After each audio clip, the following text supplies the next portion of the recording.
लौंडे चाहिए, 5,000 लौंडे चाहिए, 5,000 लौंडे चाहिए, जल नहीं पीऊंगा, जल नहीं पीऊंगा। हमने पहली बार दाढ़ी बनाई थी, मतलब दाढ़ी तो फिर हमने 12th के बाद बना ली थी।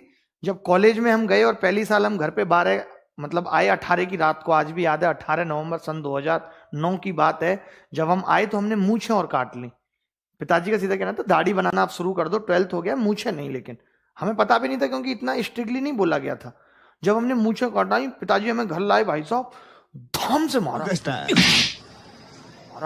सोचो रात के 11 बज रहे थे, मतलब 1 घंटे बाद हमारा बर्थडे स्टार्ट होने वाला था। जस्ट आफ्टर 1 आवर हमारा बर्थडे स्टार्ट होने वाला था और पिताजी स्लैप्ड मी कि यार तूने मूछें कैसे काटी, मूछें मर्दों की निशानी होती है।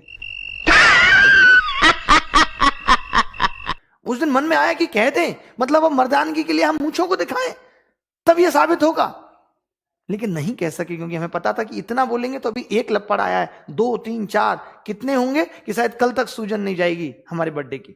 हमें अफसोस भी हुआ क्योंकि कॉलेज में 1-2 महिलाएं हमें रोक रही थी कि बर्थडे यहीं मना लो। हमने कहा नहीं, घर मनाएंगे। इसलिए हम घर आए। बताइए, कह रहे हमारा लड़का अच्छा लगना चाहिए।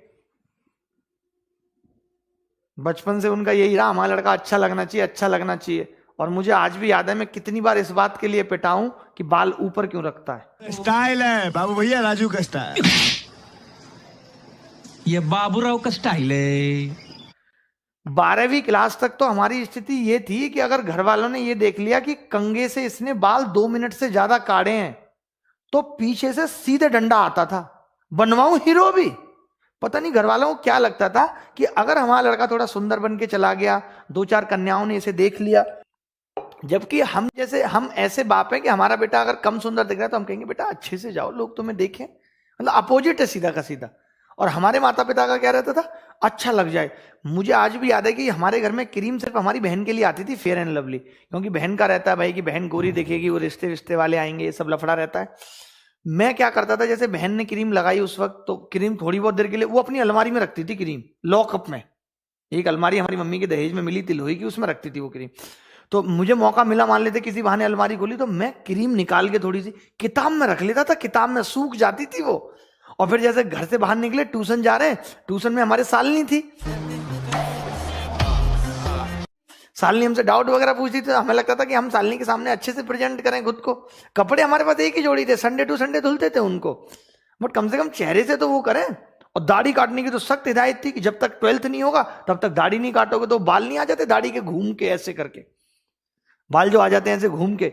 तो हम क्या करते थे, रास्ते में पानी से फिर उस क्रीम को मल के सूखी रहती थी, फिर मुंह पे लगा लेते थे। और वो भी फेयर एंड लवली, कोई बड़ी क्रीम हो। मतलब सालनी मुझे आज लगता है पहचान भी लेती होगी कि ये फेयर एंड लवली पोत के आया है। कुछ फायदा नहीं हुआ भाई तब, कुछ भी। 10th क्लास में ट्यूशन पढ़ते थे, स्कूल हमारा हमेशा बॉयज का रहा, कभी उसके अंदर महिलाएं नहीं थी। तो बड़ी ये दुख भरी कहानी है, मतलब जो मुझे लगती है। जब हम नए मतलब 10th क्लास की बात है, कैसे किसी दिन सालनी नहीं आई ट्यूशन में, तो हम भगवान से प्रे करते थे, हे भगवान सालनी को बुला दो ट्यूशन। हमारा कुछ भी नहीं था, वो बस हमसे सवाल पूछती थी और हमें अच्छा लगता था कि हम सीबीएसई बोर्ड के सवाल भी बता पा रहे हैं, क्योंकि हम हिंदी मीडियम के बेकार विद्यार्थी, तो हम बता पाते थे सवाल। फिर एक दिन क्या हुआ कि हम जैसे ट्यूशन से निकले, एक मोटा सा लड़का आया, 2 लड़के आए बाइक पे, हम तो खटारा सी साइकिल पे जाते थे। बोले सुन, आज के बाद तुझे इस बैच में ना देख लूं।